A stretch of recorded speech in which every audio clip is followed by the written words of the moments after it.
గోవిందాది నామోచ్చారణ కొల్లలు దొరకెను మనకిప్పుడు.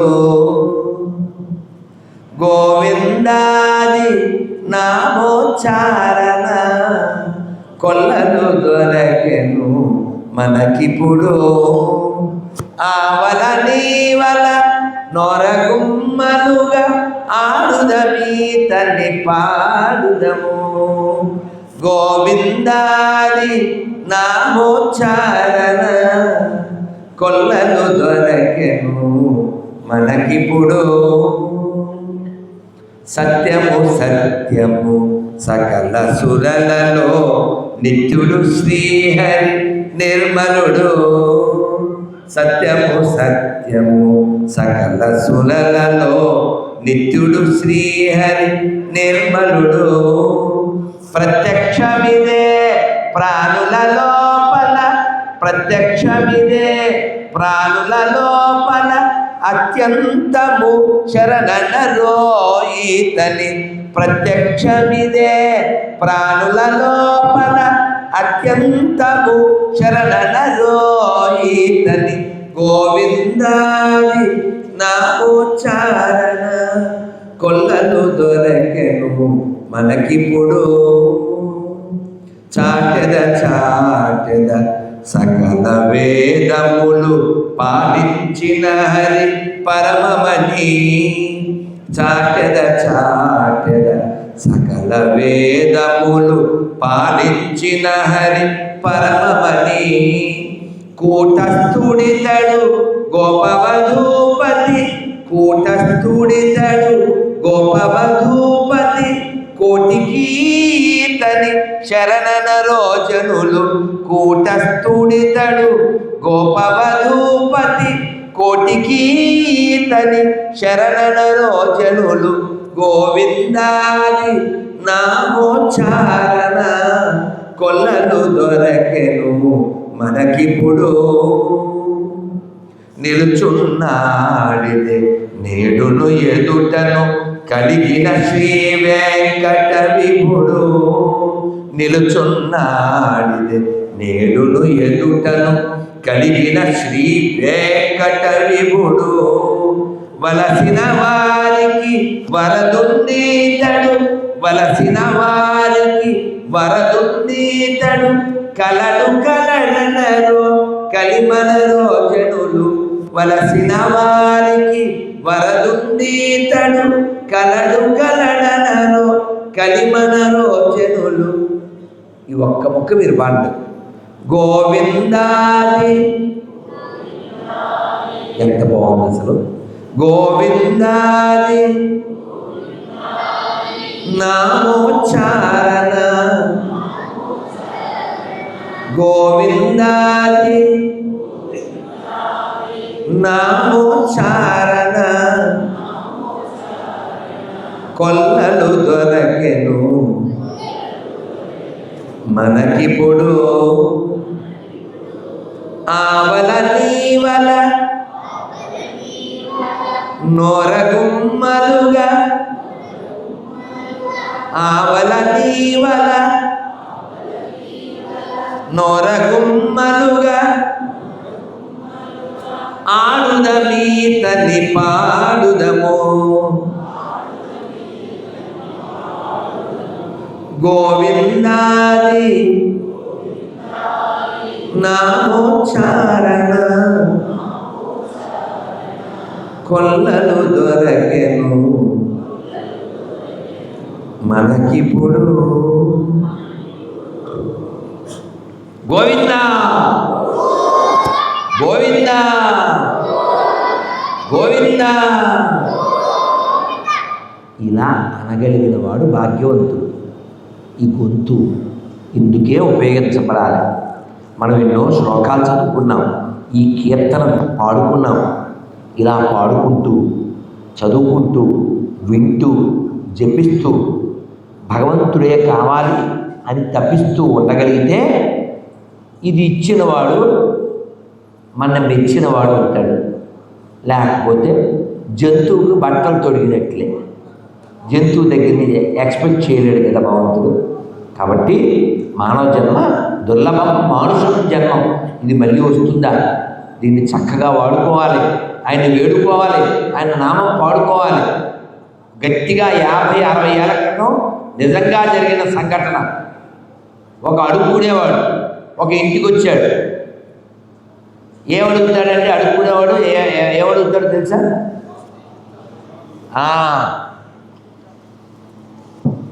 భవతి అంటే అమ్మ. ఆడవాళ్ళని అడుగుతారుగా, మగవాళ్ళని అడగరుగా. ఆయన పండితుడు బయట కూర్చున్నాడు. ఎరా మేము పనికిరామా అన్నాడు. ఇతను చూస్తే మంచి దృఢంగా ఉన్నాడు. అడుక్కునే ఆయన దగ్గరికి వచ్చాడు. దగ్గరికి వచ్చి, అమ్మగారు లేరా అండి? ఉన్నారు. ఏమండి నా జాతకం చెప్పరు అన్నాడు. ఆయన జ్ఞాని చేయి చూశాడు. రే నువ్వు వచ్చే జన్మలో కూడా దరిద్రుడిగానే పుడతా ఉన్నాడు. మనసు బాధపడుతుంది కదా. ఎందుకంటే అన్న నువ్వు గత జన్మలో దానం చేయలేదు. అదానా దరిద్రో భవేత్. నువ్వు దానం చేయలేదు, అందుకని దరిద్రుడివై పుట్టావు. ఇప్పుడు దానం చేయడానికి ఏం లేదు. నెక్స్ట్ మళ్ళీ కంటిన్యూ. దరిద్రం దరిద్రం దరిద్రం అన్న చచ్చిపోతుంది కదా, మనకు చచ్చిపోదా? మరి ఎలాగండి అన్నాడు. పాప ఏముందిరా, నీకున్నదే దానం చేయాలి. అతని మనస్సు మీద పడింది అది. మామూలుగా గిన్నెలో అడిగి దాచుకుని తిని ఎక్కడో పెట్టుకుని ఏదో పడేవాడు. అతని మనస్సు మీద షాక్ తగిలినట్టు తగిలింది. ఇకపైన మనం ఏం ఉంచుకోకూడదు అని ఆ గిన్నెలు ఆ పక్కన ఉండే సంచి పడేశాడు. పడేసి భవతి భిక్షాందేహి అన్నాడు. 2 చేతులు పెట్టాడు. ఆవిడ ఏదో వేసి కుడి చేతిలోది తిన్నాడు. ఆ ఎడమ చేతితో దానం చేశాడు. 2 చేతులతో పట్టుకుని ఒక చేతితో మాత్రమే తినేవాడు, 2వ చేతితో దానం చేశాడు. ఇంకా ఊళ్ళో వాళ్ళు ఎలా తయారయ్యారంటే, ఇతను మా ఇంటికి వస్తే బాగుంది ఎలా అనే స్థితి నుంచి మా ఇంటికి వస్తే బాగుంది ఆ స్థితికి వచ్చాడు. ఇతని ముఖంలో తేజస్సు. కొన్నాళ్ళు ఉన్నాడు ఆ ఊళ్ళో, కానీ లోపల చైతన్యం వెలిగిపోతుంది. ఇక్కడ ఉండకూడదు, కాశీ వెళ్ళిపోదాం. అందుకని కాశీకి వెళ్ళిపోయాడు. ఈయన పేరు మారుమోగిపోతుంది కాశీలో. ఇప్పటికి ఉంది ఆయన పేరు మీద కళాశాల. మొన్న కూడా మేము అక్కడ కార్యక్రమం చేస్తే కాశీలో ఆ కళాశాలకు సంబంధించిన వాళ్ళు వచ్చారు. ఆయన పేరు చెప్తాను ఇది అయ్యాక. ఆయన పేరు మీద కాలేజీలు, అన్నదాన సత్రాలు ఏవో వెలుస్తున్నాయి. ఆయన చెట్టు కింద కూర్చున్నాడు. ఇదే ఓ చేతితో తిన్నా, ఓ చేతితో దానం చేయడం. 2 చేతుల్లో ఫుడ్లో ఒక చేయి ఫుడ్ మాత్రమే తింటున్నాడు. కాలం గడిచిపోతుంది. ఈయనకి అనిపించింది, అసలు మనకి ఈ వైరాగ్యం, ఈ జ్ఞానం, ఈ పేరు రావడానికి కారణం ఎవరు అని మళ్ళీ నడుచుకుంటూ కాశీ నుంచి ఆ ఊరికి వచ్చాడు. మరి ఇప్పుడు ఫేమస్ కదా, అందరూ వెనకాల వచ్చారు. అందరూ అరుస్తున్నారు. ఏమని? కరపాత్రి మహారాజుకి, కరపాత్రి మహారాజుకి, కరపాత్రి మహారాజుకి. కరము అంటే ఏంటి? చేతులు. ఈయన అసలు పేరు పోయింది. ఏదో పేరు శివానంద స్వామో ఏదో ఉంది, ఎవరికి తెలియదు. కరములే పాత్రలుగా చేసుకుని జీవించాడు కాబట్టి ఆయన పేరు కరపాత్రి మహారాజు అంతే. ఆయన వాళ్ళ ఇంటికి వస్తే ఆయన కూడా కరపాత్రి మహారాజు మా ఇంటికి వచ్చారా అని కాళ్ళ మీద పడి దండం పెట్టాడు. దండం కాదండి, నాకు మీ ఇంట్లో అన్నం కావాలి అన్నాడు. అయ్యో మీకు పెట్టని వాళ్ళమా, రండి స్వామీజీ కూర్చోండి అన్నారు. అంటే ఆయన ఈ ఇంటి గల ఆయన భార్య వైపు తిరిగి, అమ్మా నాకు నాన్నగారికి ఇద్దరికీ భోజనం పెట్టాను. ఇంటి ఆయనకి నాకు, అయ్యో మీరు మహాత్ముడు, మీ పక్కన ఎట్లా కూర్చుంటామండి అన్నాడు ఇంటి ఆయన. అప్పుడు ఈ కరపాత్రి మహారాజు అన్నారు, అసలు నన్ను మహాత్ముడు చేసింది మీరే అన్నారు. ఇప్పుడు కొట్టండి, ఆయన కొట్టండి, ఆయన కొట్టండి. ఈయన పాపం తెలియదుగా ఎందుకు అట్లా అని చూశాడు. మీరు ఒక్కసారి నా కళ్ళల్లో కళ్ళు పెట్టి చూడండి. అన్నాడు. ఆ రోజు ఎప్పుడో కొన్ని సంవత్సరాల క్రితం మీ ఇంటికి వచ్చాను. మీరు నన్ను జన్మజన్మలకి దరిద్రుడు వేరా నువ్వు అన్నారు. నా మనస్సు మీద అది పడింది. అందుకని ఆ రోజే ఆ పాత్రలు పడేసి కర్మలు పాత్రలుగా జీవిస్తూ ఉన్నాను నేను. ఇదంతా మీరు పెట్టిన జ్ఞానభిక్ష, ఇప్పుడు అమ్మ పెడుతున్న భిక్ష, అదే నాకు రక్ష అన్నాడు. అలా ఒక మనిషి ఉద్ధరింపబడడం అనేది ఒక్క మాట చాలు. రోజు ఉపన్యాసాలు వింటాం, రోజు చదువుతుంటాం, అయినా కాఫీ లేకపోతే మైండ్ పనిచేయదు, టీ పడకపోతే మైండ్ పనిచేయదు, స్ట్రాంగ్ కాఫీ కావాలి. ఎన్ని మొన్న మైసూరు దత్తపీఠం వెళ్ళాం. ముందు 2 రోజులు మామూలు భోజనం మాకు పెట్టారు. వచ్చేసే రోజు కొంచెం ఏదో విశేషమైన స్థలంలో తీసుకెళ్ళారు. ఆ వడ్డించేవారు, స్వామీజీ వీటిలో ఉప్పులు ఉండవు అని నాకు కొంచెం ఉప్పు వేసి ఆ ఉప్పు లేనివి కూడా వడ్డించారు పదార్థాలు. కొన్ని ఉప్పు ఉండే వడ్డించారు. నేను ఆ ఉప్పును వాడలేదు, అది ఎలా ఉంటే అలాగే తిన్నాను. ఎందుకని? అది స్వామీజీకి పెట్టారు, భగవంతుడికి పెట్టారు. ఎలా నైవేద్యం పెట్టారో అలాగే తినాలి. నువ్వు మళ్ళీ ఉప్పు నంచుకున్నావంటే దాని అర్థం ఏంటి? నువ్వు భగవంతుడి కంటే, నారాయణ కంటే నాలికే నువ్వు ఎక్కువ ప్రయారిటీ ఇచ్చావని అర్థం. నాలిక ముఖ్యమా, నారాయణ ముఖ్యమా? నాలికే ముఖ్యం, అంతే కదా? ఇలా కరెక్టేనా? బాగా విన్నానా? కాబట్టి మనం మనస్సుని పట్టుకోవాలి, మనస్సును పట్టుకోవాలి. పట్టుకుంటే భగవంతుని పట్టుకోవచ్చు, భగవంతుని పట్టుకుంటే మనస్సును పట్టుకోవచ్చు. మనం ఇంకొక విశేషం చెప్పేస్తాను, మర్చిపోకూడదని, చాలా చెప్పాలి. ఒక వృద్ధురాలు, ఒక ఆల్వార్, 12 మంది ఆల్వార్లో ఒక ఆల్వార్ గారు, ఆయన చదువుకుంటున్నారు కాంచీపురంలో ఓ గుళ్ళో. కాంచీపురం ఎంతమంది వెళ్ళారు? అబ్బో మరి తిప్పరా బాబు, తెప్పపోతే పరువు పోతే. అమ్మమ్మ ఎన్ని చేతులండి బాబు. కాంచీపురం ఎంతమంది వెళ్ళారు? అన్ని చేతులు అట్లే ఉంచండి. వచ్చిన వాళ్ళు అందరూ వెళ్ళట్టే ఉన్నారుగా, మనకి దగ్గర కదా, తిరుపతి పక్కన, చిత్తూరు పక్కన. ఎంత భాగ్యం. ఈ కాంచీపురంలో ఓ గుడి, ఆయన చదువుకుంటారు రోజు. ఆ చదువుకునే స్థలంలో ఈవిడ ఆవు పేడతో అలికి ముగ్గులేసి, ముసలావిడ ఏదో మెట్ సర్వెంట్ అంటారు కదా, ఈయన రోజులు గడిచిపోయి సంవత్సరాలు గడిచిపోతుంటే, ఏమ్మా నీకేమైనా వరం ఇస్తానో అన్నారు. నాకెందుకండి ఎవరు లేని దాన్ని అన్న. ఆయనకి ఏమనిపించిందో, యూ బికమ్ ఏ అని ఆయన వరం ఇచ్చారు. ఈ వృద్ధురాలు ఏమైపోయింది? హీరోయిన్ అయిపోయింది.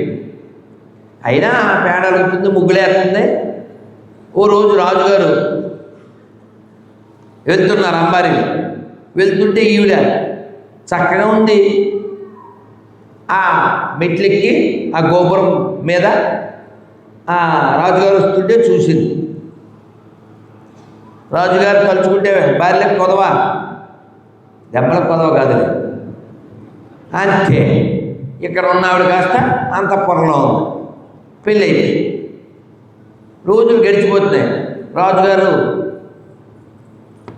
జుట్టు తెల్లగా అయిపోయింది, ఈవిడ అలాగే ఉంది.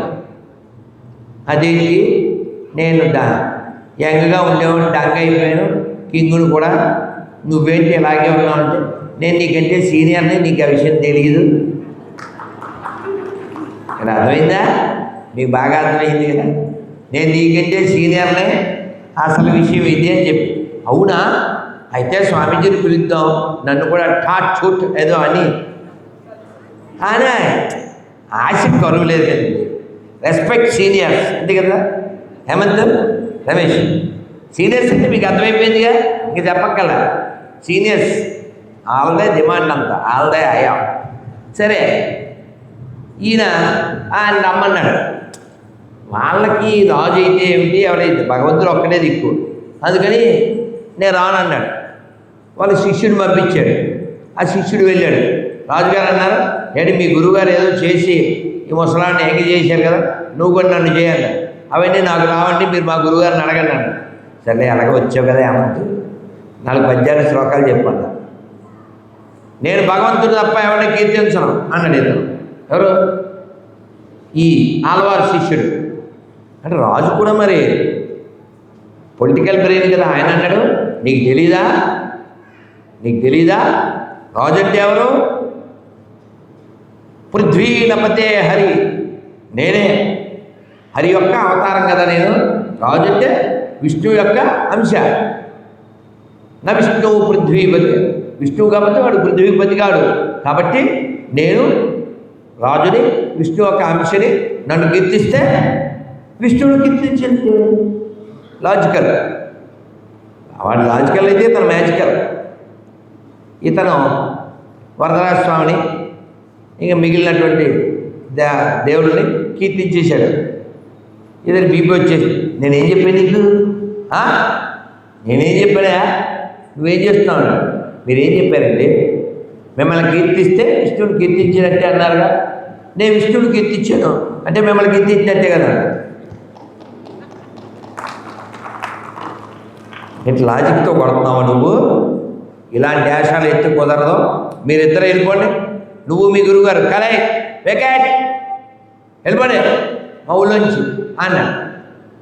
రాజుగారు తలుచుకుంటే తప్పదు కదండి. ఇప్పుడు సార్ అని ఒక చట్టం వచ్చింది. అలాగే ఒక వీడియో పెట్టారండి, భలే ఉంది. కలుగు ఉందా? ఒక బోరి అంటారు తెలుసా అండి?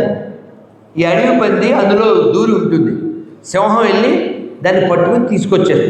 దిస్ ఇస్ కాల్డ్ సార్ అని పెట్టారు అంతే. పందులది బోరియల్లో తీసుకొచ్చి సింహం పట్టుకుంటారు. ఆ సింహం ఏదో మనకు తెలుసు అనుకోండి, ఆ పందులు కూడా మనకు తెలుసు. సరే అది పక్కన పెట్టేస్తే రాజుగారు చెప్తే ఇంక తప్పదు. ఈ పిల్లోడు వచ్చి, గురుగారండి మన వెళ్ళిపోమన్నారండి. వీళ్ళు ఎక్కడున్నారు? ఓ గుళ్ళో కదా చెప్పానా. రాజుగారు వెళ్ళిపోమన్నారా? సరే అని ఈ గురువుగారు ఆలవారు వెళ్ళి ఆ దేవుడితో చెప్పారు, విష్ణుమూర్తితో, రాజుగారు వెళ్ళిపోమన్నారు, నువ్వు ఆదిశేషుడిని చుట్టే మనం వెళ్ళిపోదాం. ఏంటి చుట్టడం? నా అర్థమైందండి. చాప ఎప్పుడన్నా చుట్టావా? చాప ఆ చాప చుట్టినట్టు చుట్టుకుని విష్ణుమూర్తిని వచ్చేయమన్నాడు ఈయన. ఆయన కూడా అలాగే అన్నాడు. ముందు శిష్యుడు, తర్వాత గురువుగారు, వెనకాల విష్ణుమూర్తి విత్ ఇగో ఇదే చాప అనుకోండి. ఆదిశేషుడు ఇలా విష్ణుమూర్తి వెనకాల వెళ్ళిపోయాడు. ఎప్పుడైతే విష్ణువు వెళ్ళిపోయాడో పరివార దేవతలు వెళ్ళిపోయాడు. మొత్తం ఊరంతా చీకటి అయిపోయింది. రాజుగారికి చెప్పారు, ఏమండి మీరు వాళ్ళని వెళ్ళిపోమన్నారు, మొత్తం ఊరంతా చీకటి అయిపోయింది. అయ్యో వాళ్ళు ఎక్కడున్నారని చెప్పి ఈ రాజుగారు వెళ్ళి ఆయన కాళ్ళ మీద పడి, స్వామి మా రాజ్యం చీకటి అయిపోయింది, వెనక్కి వచ్చేయండి అన్నాడు. మళ్ళీ ఆలవారు దేవుడి వైపు తిరిగి, స్వామి ఆయన బతిమాలుతున్నాడు, మనం పోదామా అన్నాడు. అయితే మళ్ళీ ఎత్తుకో, ఇక మళ్ళీ ఏంది ఆదిశేషుడు చుట్టుకుని ఇటు వచ్చినాడు, మళ్ళీ అటు వెళ్ళిపోయి ఆదిశేషుని మళ్ళీ అట్లా పెట్టుకుని మళ్ళీ పడుకోబోయాడు. ఇంకొంచెం ఉంటే తల తగిలేది, టచ్ అయ్యేది. ఈరోజు బాగుంది అట్లే ఉన్నాడు, ఊడిపోయాడు. ఇప్పుడు కూడా మనం వెళ్ళి చూడొచ్చు. ఆ దేవుడి పేరు సొన్నవన్న శైలు పెరుమాల్, తమిళంలో. సంస్కృతంలో యథోక్తకారి పెరుమాల్, తెలుగులో చెప్పినట్లు చేసే దేవుడు. చేశారు లేదా? అంటే ఎంత లొంగిపోయాడు చూడండి. అదొద్దా? మనం కానీ భగవంతుని ప్రేమిస్తే భగవంతుడు మనకి అంత లొంగిపోతాడు. గోవిందా గోవిందా. కాబట్టి భగవంతుని అంత ప్రేమించాలి, శాసించే అంత ప్రేమించాలి, ఆశించే అంత కాదు. ఎందుకండి మనం అడిగితేనే మనకు రంగేశాడా, మనం అడిగితేనే హైక్ పెట్టాడా, మనం అడిగితేనే ముక్కిచ్చాడా? ఏం అడగాలండి? ఏం అడగక్కర్లేదు. రాజుగారు ఎవరు? పృథు మహారాజు పేరు విన్నారా? పృథు మహారాజు. నేను ఇంకా మీకు చాలా చెప్పాలి, ఇవాళ అవ్వకపోతే రేపు చెప్పుకుందాం. ఇంకా చాలా టైం ఉంది, 40 నిమిషాలు ఉంది. ఎవరికి ఇబ్బంది లేదుగా, షుగరు బీపీ ఏం లేదుగా, హ్యాపీయే కదా, గోయిందా. రైట్. మన శ్రీప్రసాద్ ఉన్నంత వరకు మనకేం భయం లేదు. మనం నిద్ర లేకపోయినా వాడు లేపుతాడు, దుమ్ము లేపుతాడు, నిద్ర లేపుతాడు. ఈ పృథు మహారాజు యజ్ఞం చేస్తున్నాడు. యజ్ఞం చేసినప్పుడు అశ్వం ఉంటుంది, అశ్వమేధ యాగం. ఎత్తుపోయాడు. ఎవరు ఎత్తుపోయారు? నాన్న మాట్లాడకండి. ఎవరు ఎత్తుపోయారు? ఇంద్రుడు. ఇంద్రుడు భయం ఏంటి? సీట్ ఎవడొచ్చి కూర్చుంటాడో భయం. ఎత్తుపోయాడు. ఎత్తుపోతే మరి ఆయన లేవకూడదు కదా, యజ్ఞంలో కూర్చున్న ఆయన లేవకూడదు. వాళ్ళ అబ్బాయి వెళ్ళి తీసుకొచ్చాడు, మళ్ళీ ఎత్తిపోయాడు, మళ్ళీ తీసుకొచ్చాడు, మళ్ళీ ఎత్తిపోయాడు. ఆ ఎత్తికెళ్ళిపోతే గుర్రాన్ని తీసుకొస్తూ ఉన్నాడు చాలాసార్లు. అందువల్ల అబ్బాయి పేరు విజితాసుడు. ఇది భాగవతం నేను చెప్పేది, ఇందాక చెప్పేది ఆలవారు, అంతకుముందు చెప్పింది ఉపనిషత్తు. కాబట్టి మనం వింటూ వింటూ వింటూ ఉంటేనే లోపల హరిచిత్తం సమాశ్రయం, లోపల క్లీన్ అయిపోతూ ఉంటుంది. Cleanse the heart.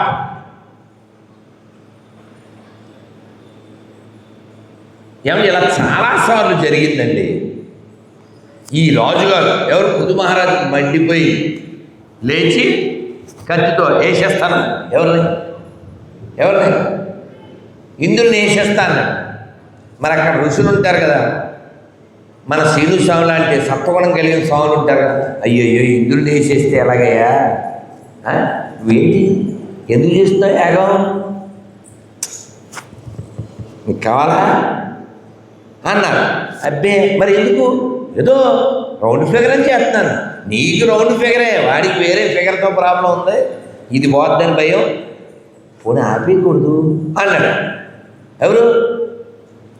మన శ్రీను స్వామి అంటే అర్చకుడు, అక్కడ ఉండేటువంటి బ్రహ్మగారు. ఈయన పెద్దలు చెప్పారుగా, అలాగే డ్రాప్ అయిపోయాడు. ఏమంటే ఇప్పుడు యాగం అపరిపూర్ణమా పరిపూర్ణమా మీరు చెప్పండి? సగంలో ఆపేశాడు. యాగం అయితే పరిపూర్ణం అయితే, పూర్ణాహుతి అయితే దేవుడు సంతోషిస్తాడు, అది మామూలు రూల్. కానీ సగంలో ఆపేసిన హోమంలోంచి విష్ణువు బయటకు వచ్చాడు. ఎందుకు వచ్చాడు చెప్పాడు ఆయనే. పృథు పెద్దల మాట విని నీ నిర్ణయాన్ని వెనక్కి తీసుకుని వాళ్ళకి గౌరవించావు, అందుకే నాకు సంతోషమైందయ్యా, అందుకే వచ్చాను, ఏదన్నా వరం కోరుకో.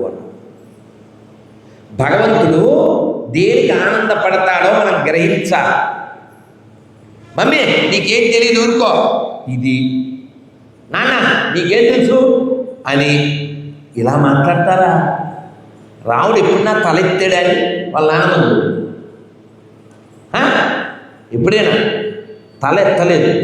అంత వినయం రాముడికి. ఎంత వినయం అంటే అటు తిరిగి ఉన్నాడండి రాముడు. శ్రీను స్వామి, నేను, కళ్యాణం, మీరు వచ్చాం. ఆయన అటువైపు తిరిగి ఉన్నాడు. మనం వచ్చి 2-3 నిమిషాలు అయిపోయింది. అప్పుడు రాముడు వారు తిరిగారు అనుకోండి, అయ్యో ఎప్పుడు వచ్చారు నేను చూడలేదే, గిల్టీ ఫీల్ అయిపోతాడు. ఎవరబ్బాయి అండి ఆయన? మామూలు పిల్లోడు కాదు కదండి. ఎవరి కొడుకు?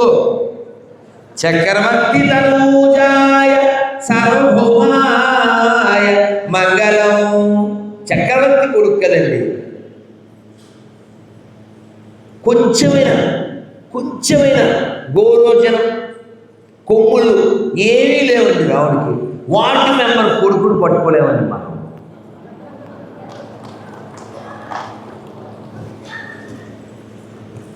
రాముడు చక్రవర్తి కొడుకు అయినా అందుకని త్యాగరాజస్వామి వారు అంటారు, దుడుకు గల నన్నే దొర కొడుకు బ్రోతురా, ఎంతో దుడుకు గల నన్నే దొర కొడుకు బ్రోతురా. దొర కొడుకు అంటే ఎవరు? దొరంటే దశరథుడు, దొరకొడుకంటే రాముడు. త్యాగరాజస్వామి ఎవరి భక్తుడు? రామభక్తులు కదా. దుడుకు గల నన్నే దొర కొడుకు బ్రోతు, నన్ను ఎవరు రక్షిస్తారు, ఇంత దుడుకు ఉంది నాకు అని ఆయన గురించి చెప్పారా మన గురించా? మనకే ఉంది దుడుకు. 60, 70, 80 వచ్చినా సరే ఇంకా ఇంకా ఏవేవో ఆశలతో బతుకుతుంటాం. అందుకని మనం ఎప్పుడు కూడా వినయంతో ప్రపంచంలో పెద్దల యొక్క హృదయాన్ని గెలవాలి. మనం నన్ను ఆశీర్వదించండి అంటుంటారు, అక్షతలు ఇచ్చి లేదా కాళ్ళకి దండం పెట్టి. ఆశీర్వచనం అంటే అక్షతల్లో వేయడం, మంత్రం చెప్పడం అని కాదు. మనని చూసి సంతోషపడిపోతారే మనకంటే పెద్దలు, వాళ్ళ చూపుతో మన వైపు చూస్తారే, ప్రేమతో, ఆర్తితో, ఆనందంతో, అది ఆశీర్వచనం. శాపం అంటే నీళ్ళలా తీసి అని కాదు, ఒకట్రాబీడు అని అనుకుంటే చాలు. మనల్ని చూసి అసంతుష్టులు అవుతారే, అది శాపం. కాబట్టి మొదము కూర్చాలి అంటే ఆనందాన్ని ఇవ్వాలి. ఆనందాన్ని ఇతరులకు ఇవ్వాలంటే మన దగ్గర ఆనందం ఉండాలి. మన దగ్గర ఆనందం ఉండాలంటే మన లోపల ఆనంద నిలయుడు ఉండాలి. ఆయన ఉండాలంటే కీర్తించాలి, భజించాలి, నర్తించాలి, ఆయనకి నచ్చినట్లు ప్రవర్తించాలి. అన్నిటికంటే ముఖ్యమైనది ఏమిటి? గోవిందా గోవిందా గోవిందా. ఇలా మనం ప్రవర్తించగలిగితే మన జీవితం ధన్యమవుతుంది. అందుకనే మనకు ఉండే క్వాలిటీస్ని బట్టి భగవంతుడు ఇష్టపడతాడు, మన పొజిషన్ కాదు. ఆ పొజిషన్ ఆయన ఇచ్చిందే కదా. ఓ పండితుడు, బాగా వినండి, ఓ పండితుడు ఎక్కడో రాజుగారి దగ్గర నుంచి వస్తూ ఉన్నాడు. ఏవో ఇస్తారు కదండి రాజుగారు, బంగారమో ఏవో కడియమో. దొంగలు దారిలో చూశారు, పట్టుకోండి. ఆయన దగ్గర ఉన్నదంతా దోచుకున్నారు. దోచుకుని ఆయన కాళ్ళు నరికి పాడుపడ్డ బావిలో పడేశారు. తీసుకుని వదిలేశారా? కాళ్ళు నరికేశారు. కాళ్ళు కాదు, చేతులు నరికారు. చేతులు నరికి పడేశారు. ఆయన అలా ఏడుస్తూ ఉన్నాడు ఆ పాడుపడ్డ బావిలో. వేరే రాజుగారు గుర్రం మీద వెళ్తూ ఎక్కడి నుంచో మూలుగులు వస్తున్నాయని చెప్పి ఆయన బయటికి తీసి ఆయనకి చికిత్స చేయించి తన ఆస్థానంలోనే పెట్టుకున్నాడు. మరి పండితుడు కదా, చాలా గొప్పవాడు, రాజుగారికి బాగా క్లోజ్ అయిపోయాడు. మరి పండితుడి భార్య పేరు పద్మావతి, ఈ పండితుడి పేరు జయదేవుడు. ఎవరైనా గీత గోవిందం రాసినటువంటి ఆయన ఎన్నో కీర్తనలు కృష్ణుడి మీద, జగన్నాథుడి మీద రాశాడు. దశావతార స్తుతి అంటారు, విన్నారా? మేము పాడుతూ ఉంటాం హారతి ఇచ్చినప్పుడు.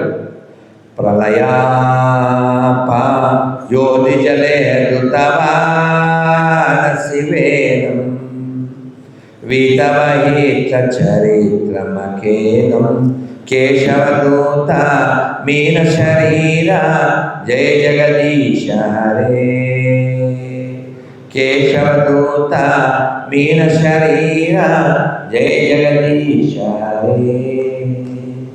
వసతి దశన శిఖరే ధరణి తవ లగ్న శశిని కలంక కలేవ నిమగ్న కేశవదూత సుకర రూప జయ జగదీశ హరే. కేశవదూత సుకర రూప జయ జగదీశ హరే. తవ కర కమల వరే అద్భుత శృంగ దళిత హిరణ్య కశిపూత భృంగ కేశవదూత నరహరి రూప జయ జగదీశ హరే. కేశవదూత నరహరి రూప జయ జగదీశ హరే. వితరసి దిక్షురనే దిక్పతి కమనీ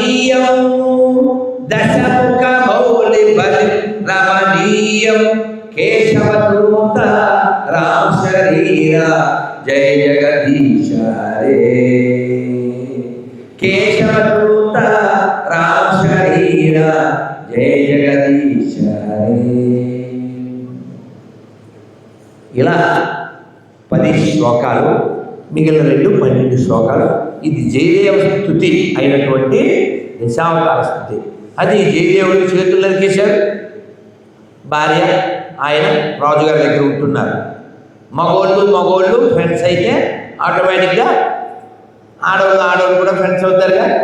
ఈ జయదేవుడు భార్య బాగా వినాలి, గట్టిగా ఒకసారి గోవిందా గోవిందా గోవిందా. ఈ భార్య పద్మావతి గారు రాజుగారి భార్యతో మాట్లాడుతూ, నిజమైన భార్య భర్త మరణ వార్త విన్న వెంటనే చచ్చిపోతుంది అని ఏముందో విన్నారా? రాజుగారి భార్య అంటే,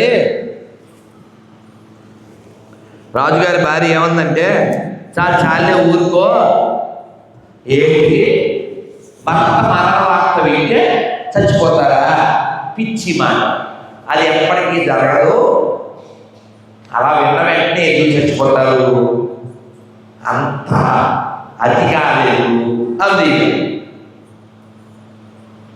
అని ఈవిని టెస్ట్ చేయడం కోసం ఎదురు చూసింది. రాజుగారు ఈ చేతులు లేనటువంటి ఈ జయదేవుని తీసుకుని అడవిలో వేటకు వెళ్ళాడు. ఆయన కూడా వేరే గుర్రం మీద అసిస్టెంట్తో కూర్చుంటాడు, వేట చూడడానికి వెళ్ళాడు. ఈవిడ ప్లాన్ చేసింది భటులతో. వీళ్ళు వేటకి వెళ్ళిన కొన్ని గంటల తర్వాత ఒక భటుడు వచ్చి నాట్య పట్టీలో అమ్మగారు వారం జరిగిపోయింది. ఏమైంది రాదు? రాజుగారి మీద పులి అటాక్ చేసింది, రాజుగారు తప్పించుకున్నారు స్థితిలో, మన జయదేవుడు స్వామి అన్నాడు. అంటే ఏంటి? పులి ఎత్తుకుపోయి పులి మాట పడి పులి నోట పడి ఆయన చనిపోయాడు అని చెప్పాడు. ఎప్పుడైతే నేను చనిపోయాడు అని విన్నారో ఈ పద్మావతి చచ్చిపోయాడు. ఇప్పుడు ఎవరు చచ్చిపోయారు చెప్పండి? ఇప్పుడు ఎవరు చచ్చిపోయారు? రాజుగారి భార్య ఆవిడ చచ్చిపోయినప్పుడు ఇప్పుడు టెక్నిక్ పొజిషన్ ఎవరిదే? అక్కడ బతికే ఉన్నాడు కదా. ఇప్పుడు రాజుగారు వచ్చి ఎవరు చెప్పేస్తాడు? నువ్వు రామారామని చేసింది కదా. ఈవిడ బయటపోయింది. బాబు ఇప్పుడు రాజుగారు వచ్చేస్తారు, జయదేవుడు వచ్చేస్తారు. ఆవిడకి ఏడుస్తూ కూర్చుంది. పాపం జయదేవుడికి ఏం తెలియదు, రాజుగారికి ఏం తెలియదు. ఈవిడేమో డ్రామాలు ఆడింది. మరి అతిగా ఉంది అని అతిగా కాదు. ఈవిడ చచ్చిపోయింది. రాజుగారు రాగానే ఏమంటే కాళ్ళ మీద పడిపోయి, జయదేవుడి కాళ్ళ మీద పడిపోయి, క్షమించండి నేనే వేరేషాలు వేసి ప్రయోగం చేశాను, మీ ఆవిడ చచ్చిపోయింది. అబ్బాయి మీద బాధపడకండి మహారాణి, పద్దు పద్దు అన్నాడు. ఆవిడ పేరు పద్మావతి కదా, పద్మావతి అన్నాడు. ఏదో నిద్రలోంచి లేచినట్లు ఆవిడ వచ్చేసింది. అది భార్యాభర్తలు ఉండవలసిన అనుబంధం, అటాచ్మెంట్. అంతేగాని డ్రమ్ము తీసుకొచ్చి కంప్లీట్ చేసి హనీమూన్కి తీసుకెళ్ళి అని ప్యాక్ చేసి ఏవేవో జరుగుతున్నాయి. అలా జరగకూడదంటే ఇలాంటివి వినాలి. ఇంకా అవ్వలేదు. ఎవరైతే దొంగలో వీళ్ళు చేతులు నరికేశారుగా, వీళ్ళు ఈ రాజుగారి అంతఃపురంలో దొంగతనానికి రెక్కి అంటారు తెలుసా? రెక్కి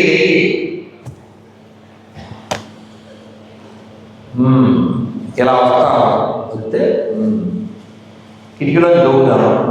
ఒకవేళ తప్పించుకుని పోలీసు వస్తే వెళ్ళిపోతాం, కుదరబట్టి అలా ఏదో ప్లాన్ వేసుకోవాలిగా. ఇలాంటి ప్లాన్లు వేసుకోవడానికి వాళ్ళు వచ్చారు. వాళ్ళు వచ్చినప్పుడు సభలో జయదేవుడు ఉన్నాడు. ఈయన వాళ్ళని గుర్తుపెట్టాడు, వాళ్ళు వీళ్ళని గుర్తుపెట్టాడు. వీళ్ళు అనుకున్నారు అయిపోయా హోమ్ మినిస్టర్ చెప్పేస్తాడు, మనకి ఇంకా పర్మనెంట్ వేసేస్తారు అని వాళ్ళు లోపల వెతుకుతూ భయపడుతూ ఉన్నారు. ఆ స్థితిలో వీరెవరు మీకు పరిచయం ఉందా అన్నారు రాజు. అవునండి, వాళ్ళ మహాత్ములు, అసలు వారి పుణ్యమే నా జీవితం, వారి వల్లే నేను ఈ స్థితిలో ఉన్నాను అన్నారు. జైలు వాళ్ళు పట్టించేసి వాళ్ళ లోపలేయకుండా వాళ్ళకి అనుకూలంగా మాట్లాడాడు. వీళ్ళు ఏం చెప్పాలి?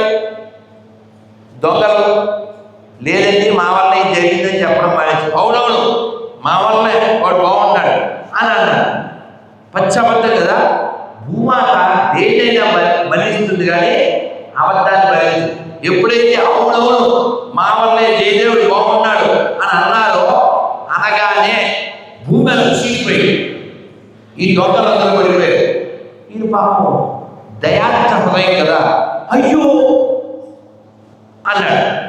అయ్యో అన్నప్పుడు నోరు ముఖ్యం రాదుగా, మనందరికి ఏమవుతుంది? మరి నీ చేతులు లేవుగా. కానీ అసంకల్పితంగా అయ్యో అని దయతో లాగేసరికి ఇది చేతులు కూడా వచ్చేసి, అది సత్యం. అది సత్యానికి ఉన్న గొప్పతనం, ధర్మానికి ఉన్నటువంటి విశేషం. కాబట్టి మనం ఎప్పుడు కూడా ధర్మాన్ని, సత్యాన్ని ఎప్పుడూ విడిచిపెట్టకూడదు. మనం ఏదో గెలుస్తాము తాత్కాలికంగా అని భావించకూడదు. ఎందుకండి హరిశ్చంద్రుని ఎందుకు గుర్తుపెట్టుకున్నావు? ఎందుకు గుర్తుపెట్టుకున్నావు? ఏం పట్టుకున్నాడు ఆయన? సత్యము. ఆయన పేరు హరిశ్చంద్రుడే. పేరు ముందు ఏమొచ్చింది? నిష్ఠ. ఏమన్నా జరగని, భార్య పోని, బిడ్డ పోని, రాజ్యం పోని, సంపదలు పోని, ఏమైనా రాని కానీ పోని, నేను సత్యాన్ని విడిచిపెట్టను అనే వ్రతం కలిగినటువంటి మహాత్ముడు పుట్టిన నేలలో పుట్టాము. రోజుకి 1000 అబద్ధాలు.